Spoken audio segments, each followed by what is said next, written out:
ಸದ್ಯ ರಾಜ್ಯದಲ್ಲಿ BPL ration ಕಾರ್ಡಿಗೆ ಸಂಬಂಧಿಸಿದಂತೆ ಈಗಾಗಲೇ ಸರ್ಕಾರದಿಂದ ಸಾಕಷ್ಟು ಅಪ್ಡೇಟ್ಗಳು ಬಂದಿದೆ.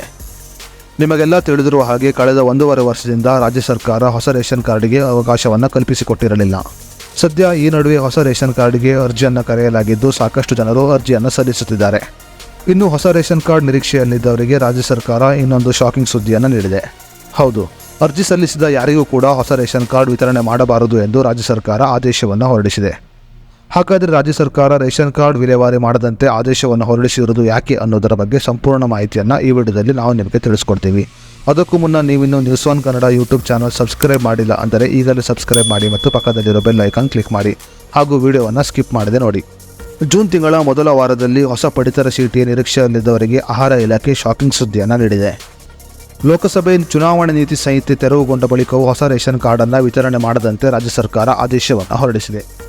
ಹೊಸ ರೇಷನ್ ಕಾರ್ಡುಗಳನ್ನು ನಿಗದಿಗಿಂತ ಹೆಚ್ಚು ಮಂಜೂರು ಮಾಡಬಾರದು. 3 ತಿಂಗಳುಗಳಿಂದ ರೇಷನ್ ಪಡೆಯದ ರೇಷನ್ ಕಾರ್ಡುಗಳನ್ನು ರದ್ದು ಮಾಡಬೇಕೆಂದು ರಾಜ್ಯ ಸರ್ಕಾರ ಆದೇಶವನ್ನು ಹೊರಡಿಸಿದೆ. ಅದೇ ರೀತಿಯಲ್ಲಿ ಬಾಕಿ ಉಳಿದಿರುವ ಅರ್ಜಿಗಳನ್ನು ಏಕಕಾಲದಲ್ಲಿ ವಿಲೇವಾರಿ ಮಾಡುವಂತಿಲ್ಲ ಎಂದು ರಾಜ್ಯ ಸರ್ಕಾರ ಈಗಾಗಲೇ ನಿರ್ಬಂಧವನ್ನು ಕೂಡ ಹೇರಿದೆ.